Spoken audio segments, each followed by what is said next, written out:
We're gonna get out and mow here this morning. Just wanted to show you we got the grill put on and it looks sharp.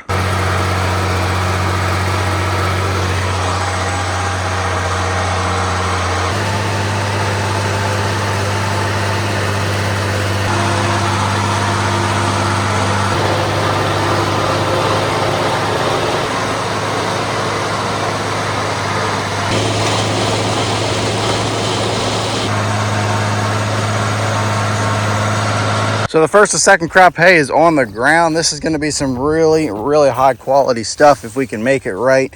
We've got a beautiful weather window here this week. It'll be super hot, really breezy today, hoping that breeze stays. So it's not as heavy as last year's second crop, but that's because after first crop last year, we put some nitrogen down because there were a lot of thin spots.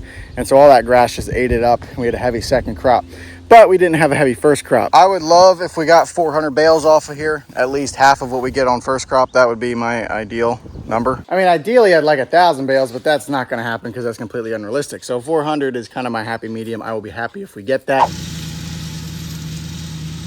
So we got the applicator out here today. We're putting some AMS and potash on these grass fields that we cut a couple weeks ago. This field here is kind of the weedier one. There's a lot of that plantain growing in it. But there is a lot of grass in here, so we want to try to get that just moving back in the right direction.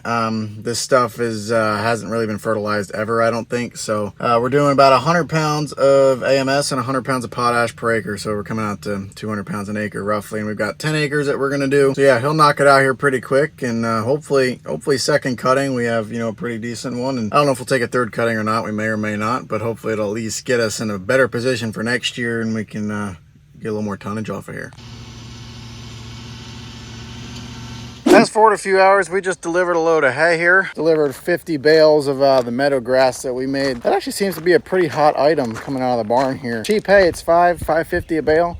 But it's soft meadow grass, and there's a lot of people out there that like to feed that stuff. And obviously you've got the people that want to feed the high quality stuff too. So there's a market for both. That's the big difference this year compared to the last few years. The first few years that we made hay, we just made alfalfa grass.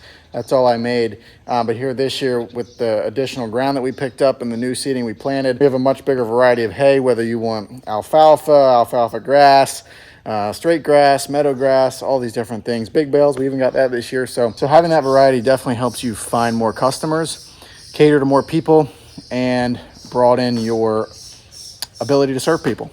Beautiful morning to fix my tedder.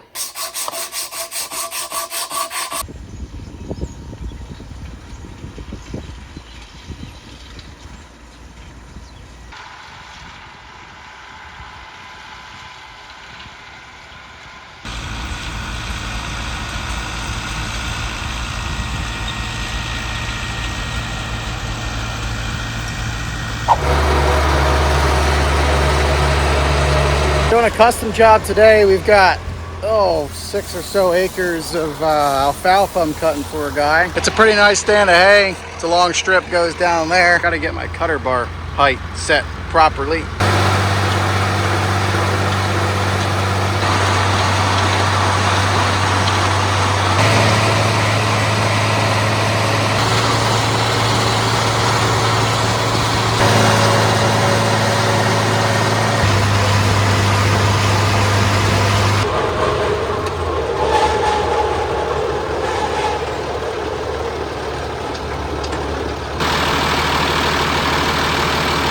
She's a beaut. This hay is progressing very fast. We take a look under here.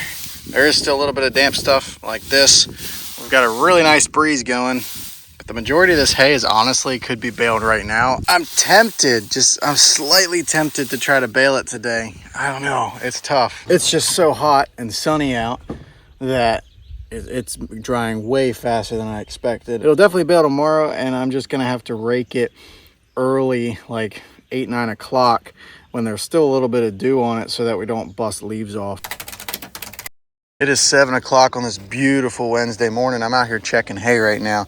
This is gonna make some absolutely premium hay, but I gotta make it just right. Yesterday evening, the hay was pretty much completely dry. There was a little bit of moisture on the bottom end, but I didn't want to rake it or do anything yesterday because it was so crunchy that these leaves were gonna come fallen off. There's a pretty heavy dew on it right now, so it's very damp.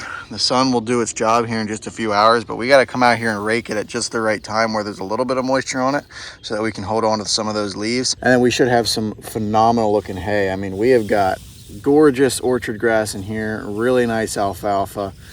This is going to make some very high dollar horse feed, but like I said, we got to make it just right.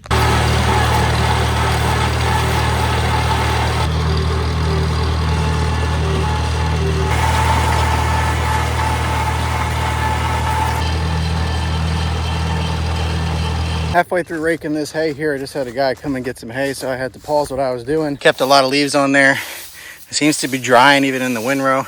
There's moisture down there on the bottom though, so I'm hoping that if we can get a breeze here, that stuff will dry up and this stuff will turn into some gorgeous hay.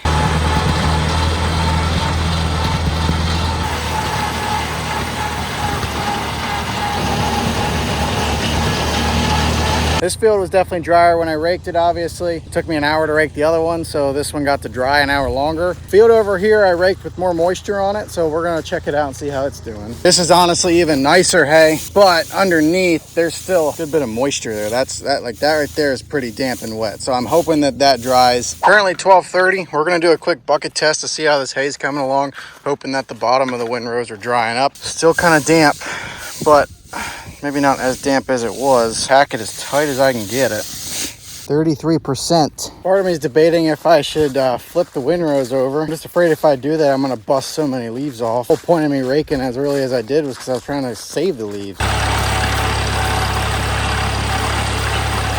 This rake is gonna need some work at some point. This wheel bearing's going out on that. And the spindles on these walking tandems, or the shafts on both sides, they're getting pretty wore out, so I should probably get some bearings ordered for the wheels and probably replace those shafts. I'm hearing a light squeaking and I can see the wheel kind of doing this number as I'm going through the field. And honestly, that rake takes a beating. You wouldn't think rakes take too much of a beating, but those wheels seem to get beat up pretty bad. On another note, there's a little bit of a breeze kind of picking up, which is good. And we flipped these windrows over and it looks like we didn't bust too many leaves off. I mean, there's leaves here for sure, because there's always gonna be leaves, but if we look in the windrow, there seems to be a lot of alfalfa in here with, the leaves aren't busted off of them. I've made the decision I'm probably gonna start baling around 4 or 5 o'clock. That gives me an hour and a half, roughly 2 hours almost, until I wanna start baling. We also use King on our hay. This is a Gandy, which is the inoculant applicator.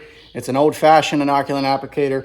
The newer ones are blowers. They sit up front and blow it into the hay. And these are old-fashioned. There is a meter in here and it just drops it down these tubes and onto the top of the hay. Probably not as effective as a blower, and it may not do as thorough of a job, but we have found that even this machine right here, this old-fashioned Gandy, mixed with the King over here, does an incredible job at preserving hay. We have baled some hay that has been 25, 30%, and it's still cured in the stack. We don't know how it did it, but it somehow did it, and there is no way that you would ever cure that kind of hay if you didn't have treatment on it. This is not acid. I want to stress that this is not acid.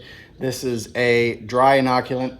They have all the ingredients on the back. They are food grade ingredients actually, and it's just a lot safer for animals and that sort of thing. As far as our cattle hay, we don't treat our cattle hay because we're not trying to make it completely dry necessarily. If it gets a little mold or must on it, cows will eat that and it will not affect them. So the hay that our cattle is eating is just straight hay. There is no preservative or anything on it. Checking windrows again here. Let's feel underneath of them. All right, so this is the dampest stuff. That's dry, that's crunchy. I think flipping the windrows over was actually a really good idea. Let's test it here, we'll see what it does. Grab the wettest stuff I can. Moment of truth. 41%, that don't sound right. Can't even feel any moisture in you. You twist apart just fine.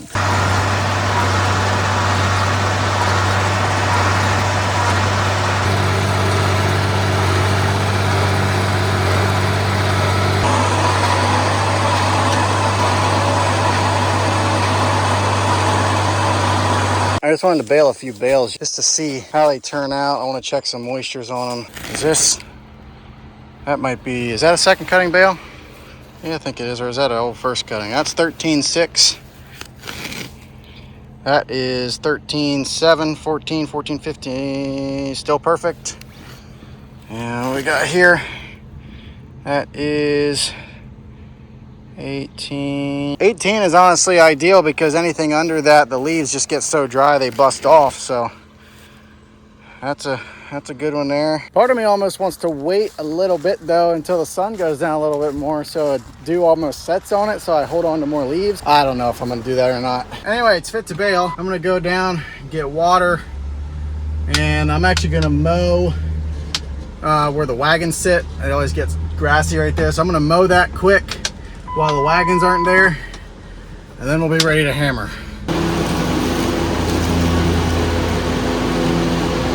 It is 4:11 and I'm starting to roll now. I got 149 bales on that wagon.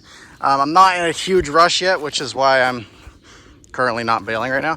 But I got a wagon baled. What I'm gonna do is I'm gonna get it back in the barn and start a pile so that people know where to stack it. And then we can really start get to baling here.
That is money in the bank right there. That is a good feeling. This is some incredible looking hay. Unfortunately, we don't have a ton of it. We made 428 bales, which is actually 28 bales better than I had expected. I just guessed around 400. That was my hope. And we got that. We got the 400.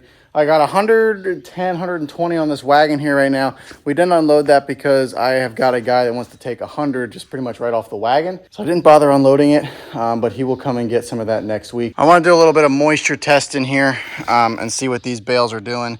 That one is, so that's on the drier side, which is all right. That's definitely dry, but I almost like to see 18 to 20, at least for this alfalfa stuff. That 18 to 20% is pretty good for baling alfalfa. See, this is a better one right here. The hay is treated, so it'll do just fine. Decided I would bring the wagons out to the field a while. We're gonna bale it tomorrow, most likely. Looks like he got it raked a while. We can check it here for a second. Stuff's pretty. I don't know if it's ready to bale though.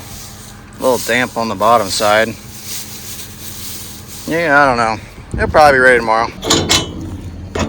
You gotta take a second to admire the fit here, the shorts and the Red Wings. Yeah, it's hot.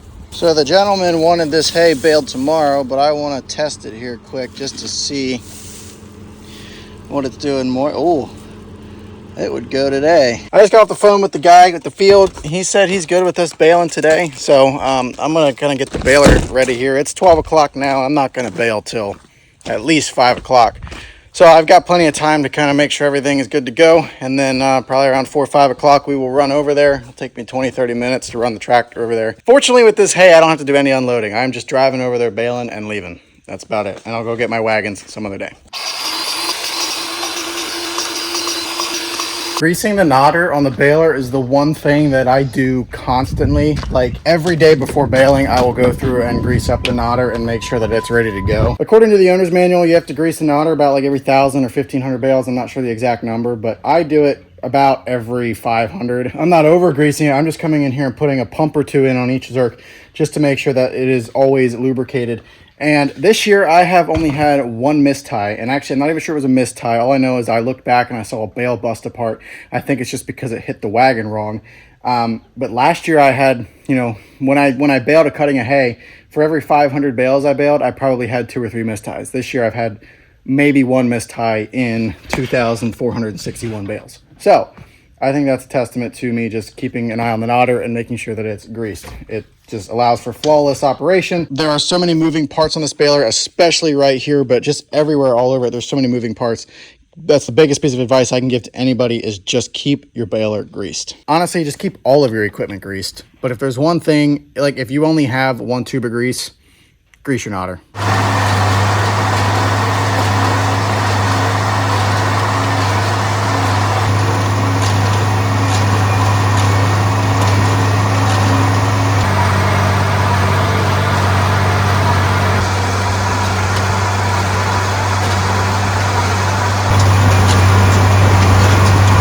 Out here baling alfalfa this evening. Stuff is purty. That's some purty hay right there. I only have 2 wagons because my other wagon still has hay on it from yesterday. So the guy said if you run out of room, just throw them on the ground. We've got 1 row left. We're gonna unhook it and we're just gonna spit them on the ground, I guess.